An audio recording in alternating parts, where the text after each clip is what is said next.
as a continuation of our series commemorating the 20th anniversary of the United States Football League. We have on the line with us now Nolan Franz, who played at Tulane University. Before that, I believe at East Jefferson High, and a decent career with the Breakers, and then went to the Green Bay Packers, etc., etc. How are you doing tonight, Nolan?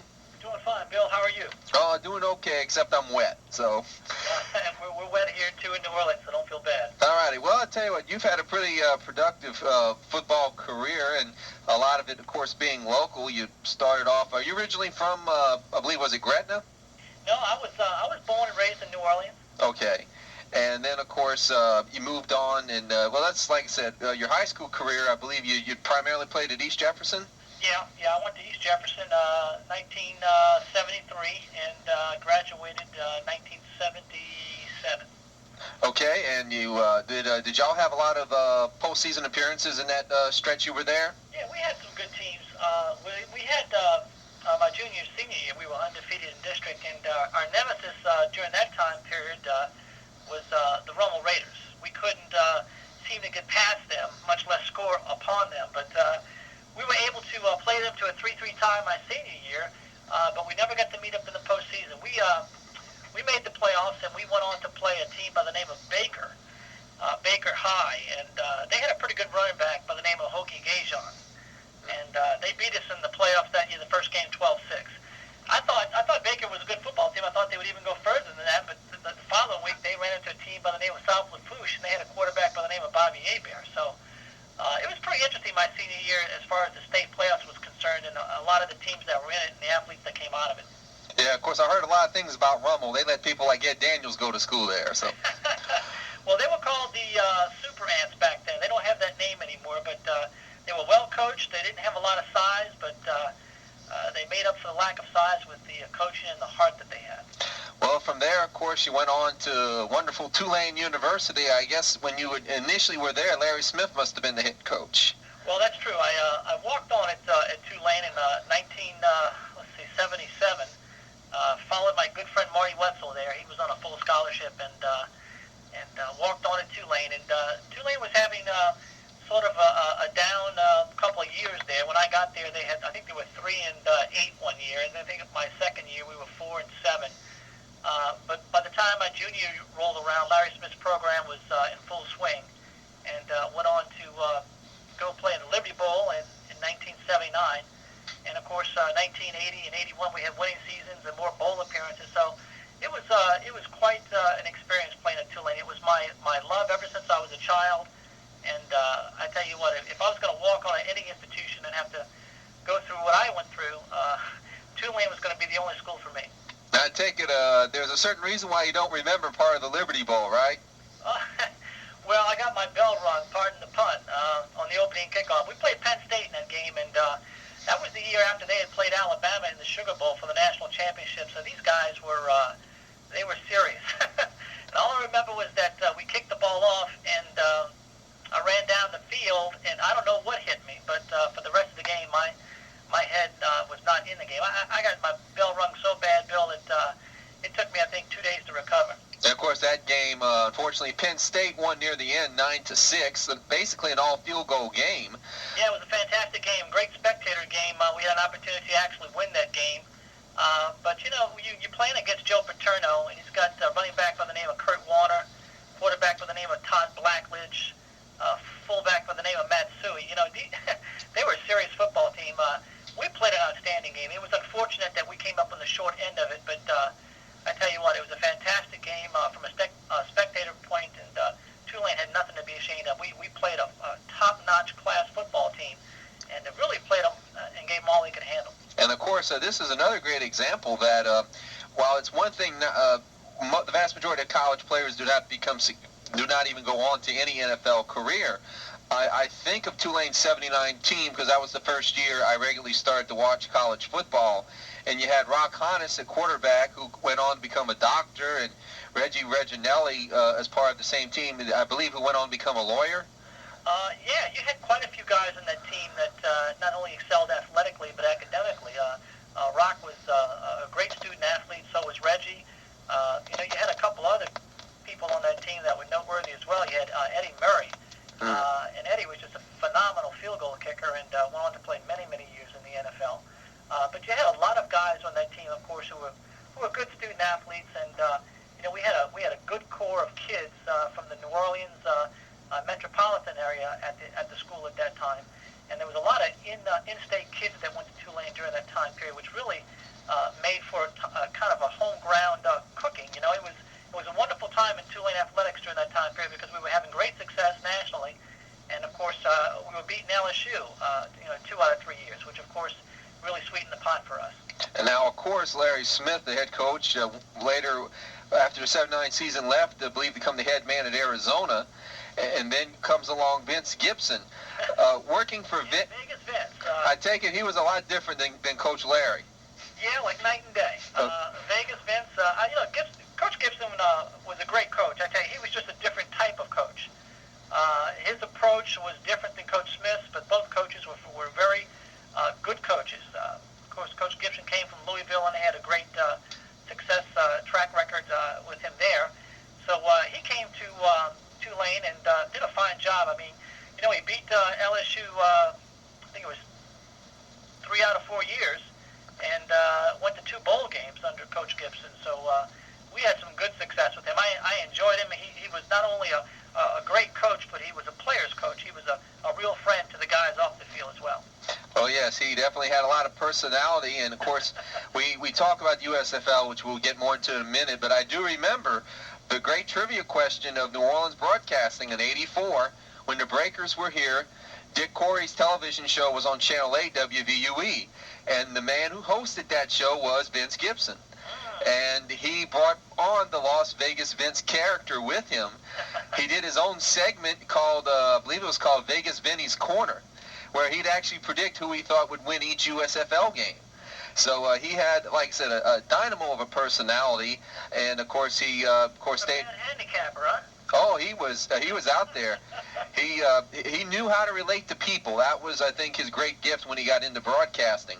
Now yourself, your Tulane career ends, and then this league, nobody gave a chance at first. The USFL gets started in '83. How did you get linked up with the Boston Breakers? I had actually signed as a free agent upon leaving Tulane, and went up to Fredonia College and was in camp with the Buffalo Bills under Chuck Knox. I had actually basically made that football team up until the day before the season had started, and was playing with the Bills.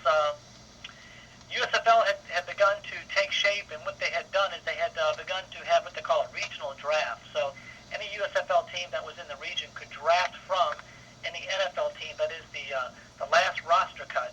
They could actually draft these players and begin to form a core of a team that would play in the USFL. So I was one of those players in the region for the Boston Breakers, and when I was released, the rights to me went immediately to the Breakers, so they drafted me.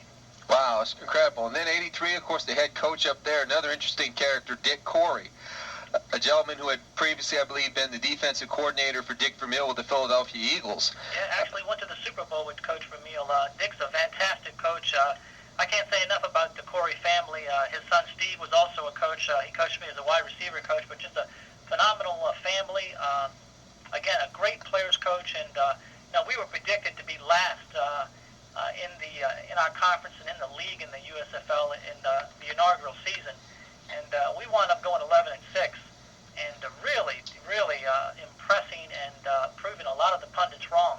Didn't have a lot of marquee players, like the New Jersey Generals did with the great running back that they had, Herschel Walker.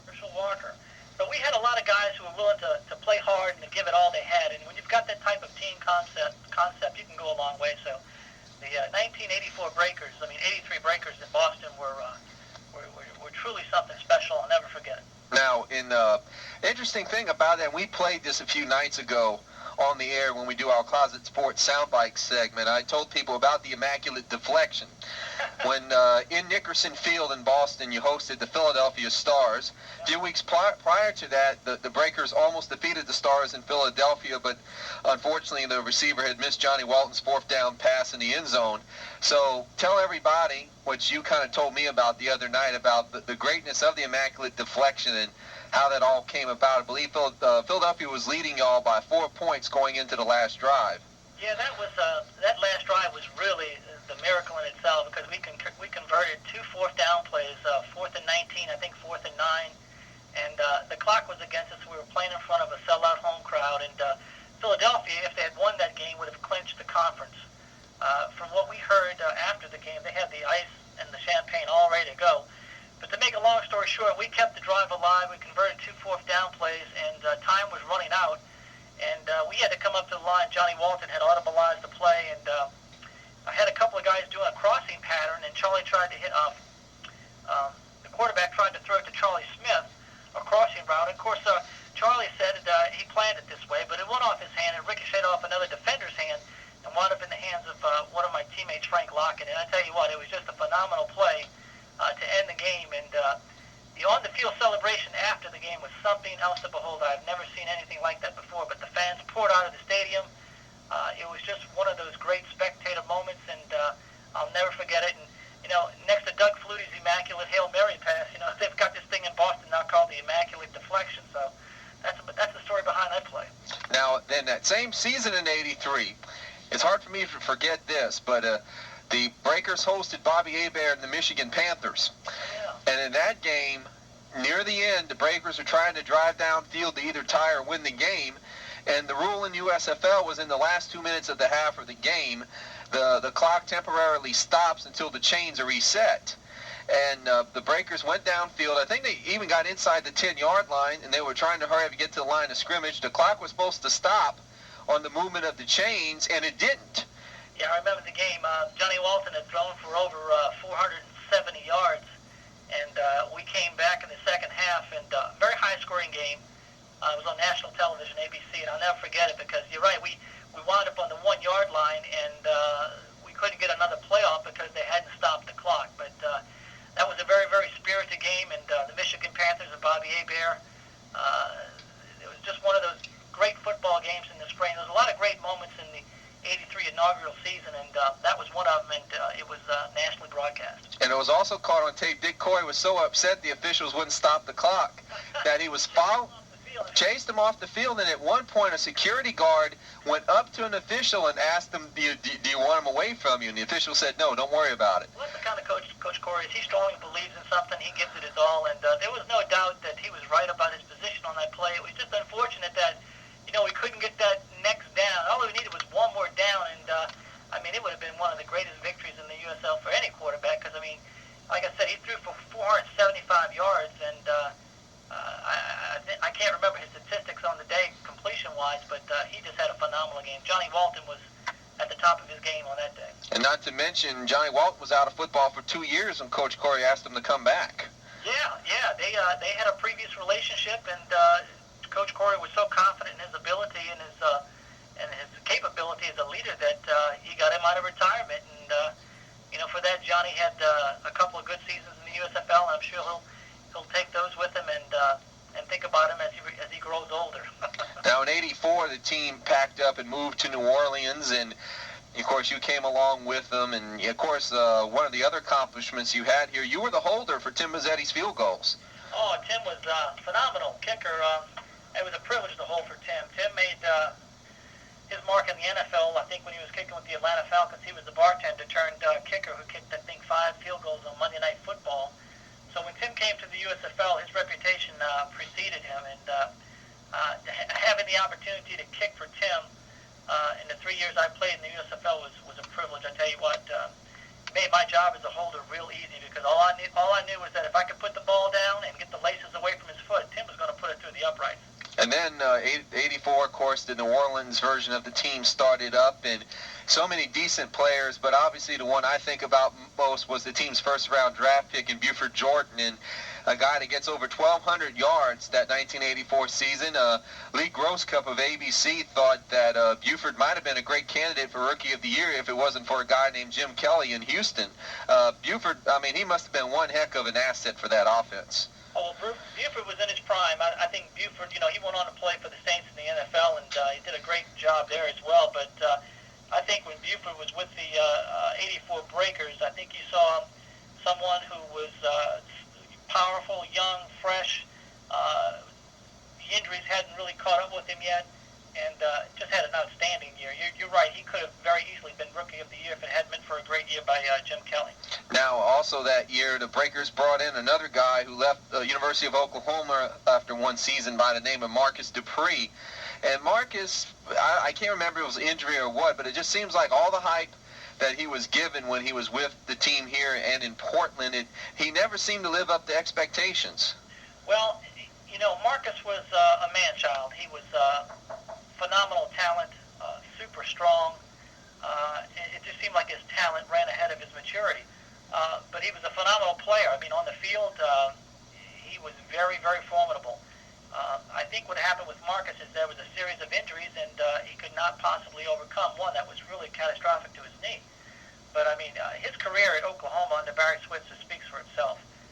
And when he came to the USFL, it's a shame that that injury cut his career short, because I think if Marcus could have stayed healthy, I think he would have been one of the best football players ever to play the game.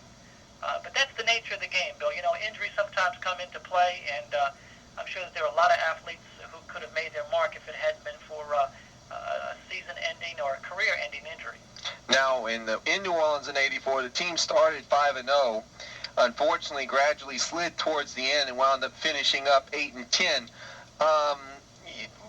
Based on your preference with the team, why did the team start out so hot but yet kind of tapered off? Well, I think we started out hot because we were obviously healthy. We had a lot of momentum, and we were coming off a great year in 1983. Had a lot of good players. We had signed Marcus, like you said. We had Buford. We had some new talent. And, the course of a season, an 18-game season, that's a long season. So we started off very fast. We lost Marcus in Arizona. We went to Tempe to play the Wranglers, and we lost him.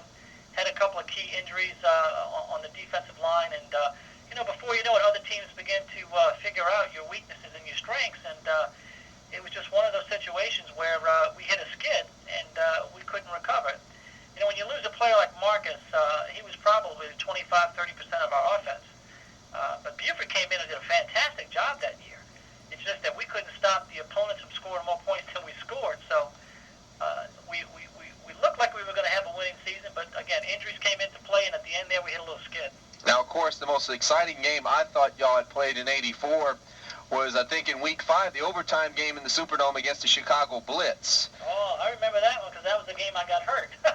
And here's a back and forth. I think the Breakers had about a 21-0 lead, but the Blitz came back. Then it became back and forth, tied at 35 in regulation because the Blitz had kicked a field goal in the last play. Goes to overtime, and I think Johnny Walton hits Frank Lockett for a 73-yard touchdown pass. Yeah, very exciting game. In fact, I think that put us at either 5-0 or 6-0 to start the year off. So at that time, the city was really abuzz with excitement.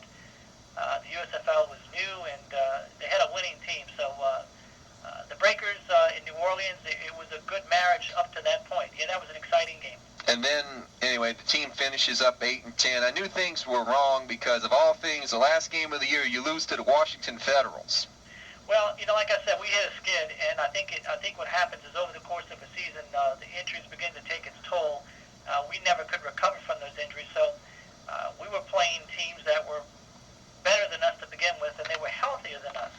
So when you take those two factors and you combine them, it's very tough to win in professional football week in and week out.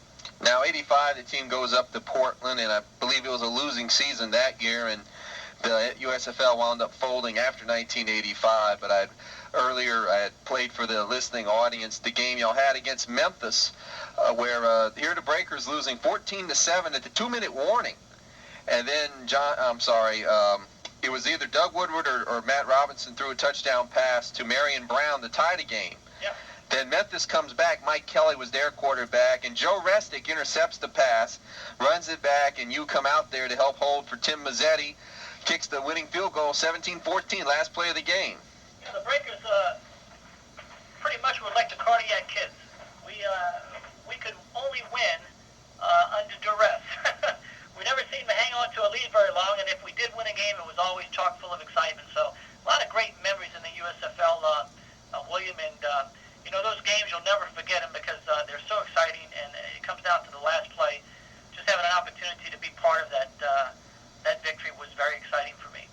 me out, wasn't it also up in Portland in '85 around week 3? All had hosted the Orlando Renegades, formerly the Washington Federals. And I think it was on the last play of the game that the Breakers punted or kicked off, and Orlando almost scored a touchdown to win the game, but the last minute somebody grabbed the return man in the back and tackled him at the 2.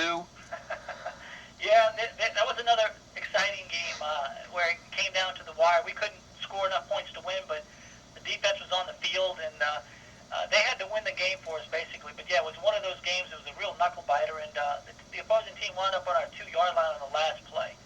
So a lot of close calls, but, you like to win those games, and I think the Breakers probably had a knack for winning more of those close games than other teams did. Well, let's see. Then the USFL goes out, and was it in '86 that you went to the Green Bay Packers? Yeah, went up to Green Bay and was playing under, Forrest Gregg, and played with those guys. Spent the year on injured reserve, unfortunately, but was able to be activated at the end of the year and play against the Giants.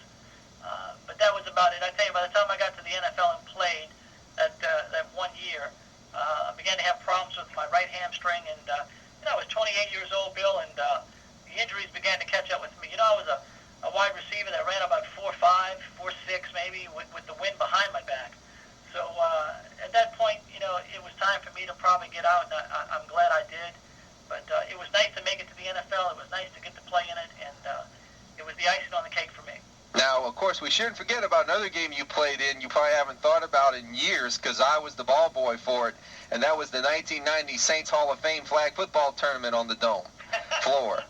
You remember that, huh? Because what had happened, Kenny Trahan, our friend from the Saints Hall of Fame, orchestrated it. This particular game was against mostly former Falcons players from the Atlanta, Georgia area, of course. Yeah, I remember it. And you were out there on behalf of the Saints team, because for those people that may not have saw these charity events, often Kenny would bring in not just former Saints and former Falcons, but often sponsors or other athletes to help fill up the rosters for the squads. And I always remember that game. I don't know if you remember this story, but when the game was over, you were ready to leave, and so was Kenny Trahan, and I had my bag of Charms Blow Pop candy with me. And you saw the bag. You kept saying something like, Blow Pops, or something like that, so I just gave you the whole bag. Well, I remember that game affectionately for a number of reasons. A lot of interaction with the fans, and thank you for the blow pop, by the way. But I also remember that game because I finally got to catch a touchdown pass from Archie Manning. I mean, even if it was a flag football game, I was really, really impressed that I made it to the point where I could actually run a route and catch a pass from Archie Manning. That was the highlight of that day for me. But it was a lot of fun. You get the old players on the field again, and you'd be surprised. Some of those guys, they can still run and they can still throw, and it was for charity, so it was for a good cause. And every time I see Archie, I always remind him about that he should have threw me the third touchdown pass, because then we would have the trifecta.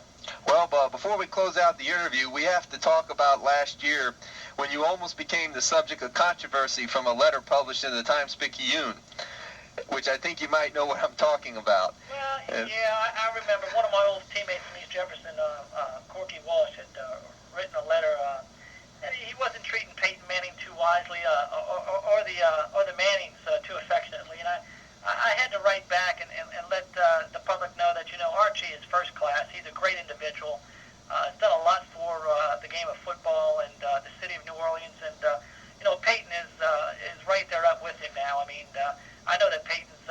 I've never had a chance to meet him, but I know that there's an old saying that the apple doesn't fall too far from the tree. So he's some good stock, and I think Corky was trying to compare me to Peyton, but it's like comparing a Clydesdale, to a little farm pony. I appreciate what Corky was trying to do. At the same time, I'm way out of my league when you say I should be compared with a Peyton Manning. Peyton is an excellent football player, one of the stars of the NFL, and I was just happy to get to know the Manning family for the short period of time that I did. But I like Corky Walsh. He's a good friend of mine, but I think he's thinking back too much to the days when we were playing on the East Jefferson football team. Mm-hmm. Now, before we say goodbye here, tell all the nice folks now what do you do for a living? Well, I work for a labor law firm in the New Orleans area. Fisher and Phillips. I've been here for 2 years, but I've been a paralegal now for about 14 years since our